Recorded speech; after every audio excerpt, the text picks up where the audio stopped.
as part of our workshop series, we always have a healthy relationship workshop, and it's usually a series of 3.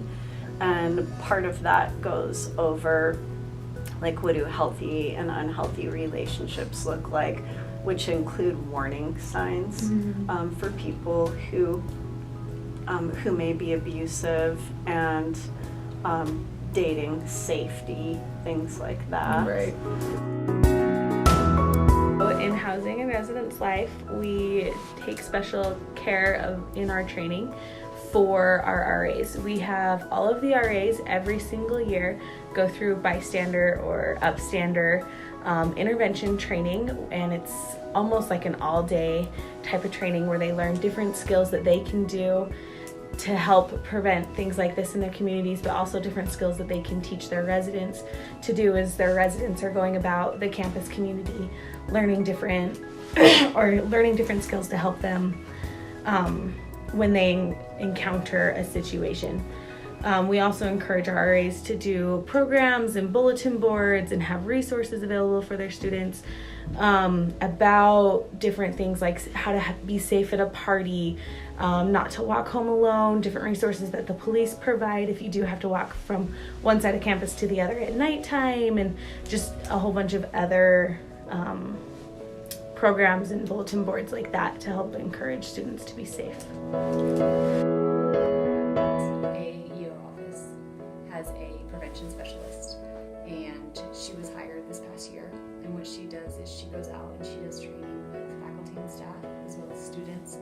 She focuses on healthy relationships, on the definitions of sexual harassment, sexual assault, stalking, domestic violence, and her main role on our campus is to educate students both in identifying those behaviors and then in creating positive, healthy relationships. Here at the USU Police Department, some of the things that we can do to help prevent sexual assaults are, number one, is we try to get out and we do education. The first of the year, we have when freshmen come in, we have that orientation. We talk about situations that can happen. We have literature that we can present to those kids. As far as having to deal with a situation like that and how to prevent those things, whether that be, who they're dating, how to, just little things of making sure that they can be a little bit safer.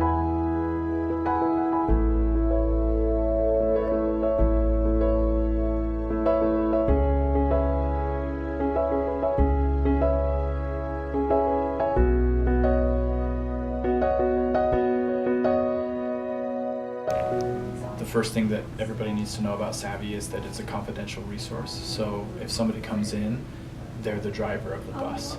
They're in charge of what's going to happen to them, and all we're here to do is to provide them with information and support. So somebody comes into the office and they've been assaulted, we'd go over that assault with them.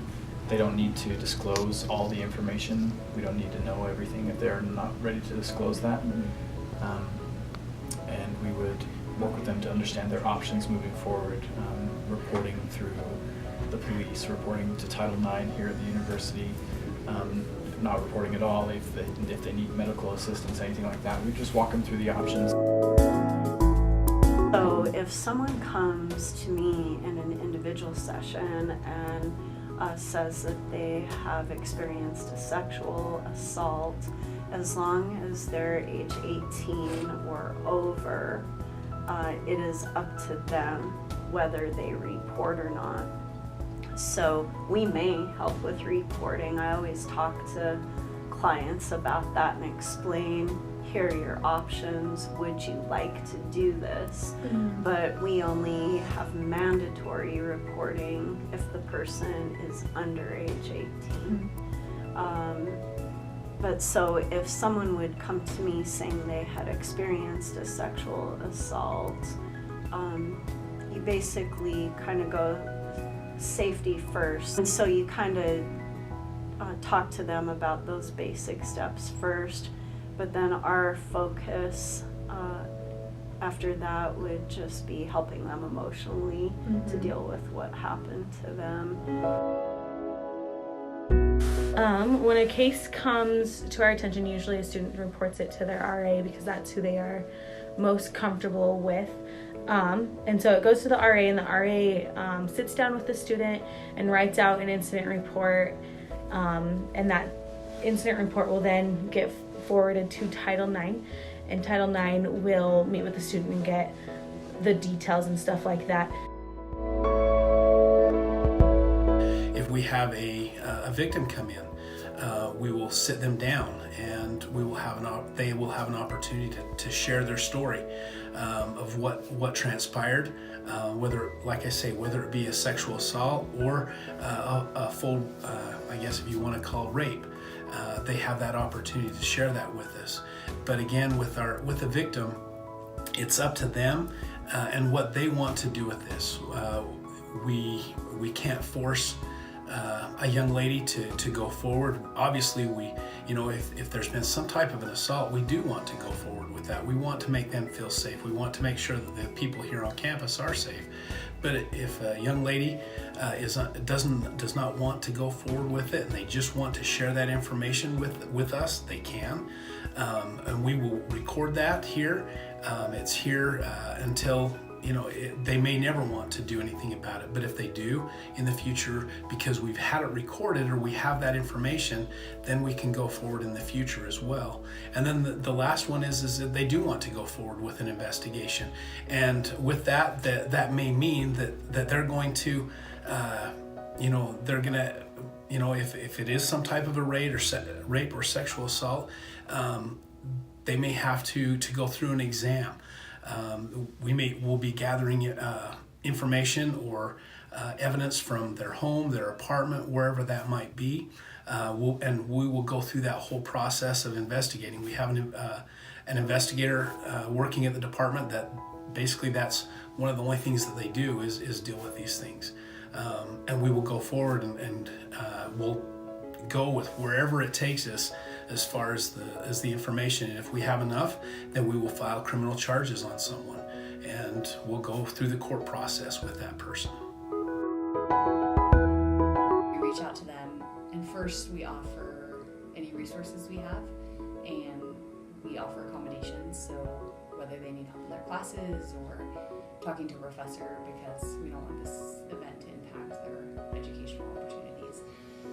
After that, we ask them if they're comfortable moving forward with an investigation. So once an investigation is triggered, then we will reach out to the respondent or the person who has committed the alleged behavior, and then we'll also reach out to witnesses. So we conduct an investigation at that time if they're willing to move forward, and then we will write a report which says, under the evidence and the facts we have, has there been a policy violation? Yes or no? Policy violation, then we send that report out to the parties, and they're able to review it, and then after that, student conduct is able to offer sanctions to the party who conducted the behavior. So.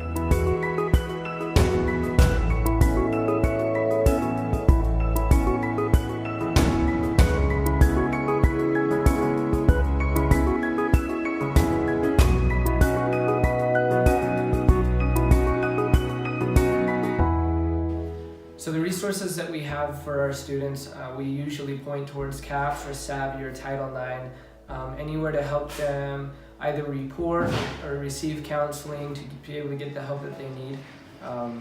We kind of delegate the resources towards them to be able to help students understand what goes into sexual misconduct.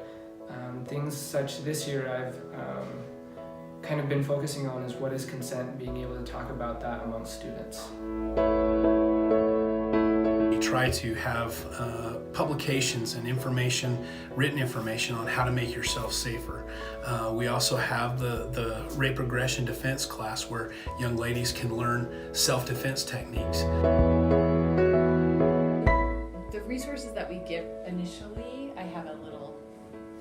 we give out this blue booklet, and it has our different resources on campus. So I think something that's great about campus is we all work together really closely. Yeah. And so if you get to one person, hopefully they guide you to the people of the service that you're looking for in that moment, because it might change and shift, and the whole you may not be ready to start a Title IX investigation, but maybe Savvy can help you. Right. And then maybe in 6 months you are ready to do that, and it's something that the person is interested in. So our resources guide people to USU Police, to Savvy, to CAPS, to the Health Center, as well as to CAPSA, which is a community resource.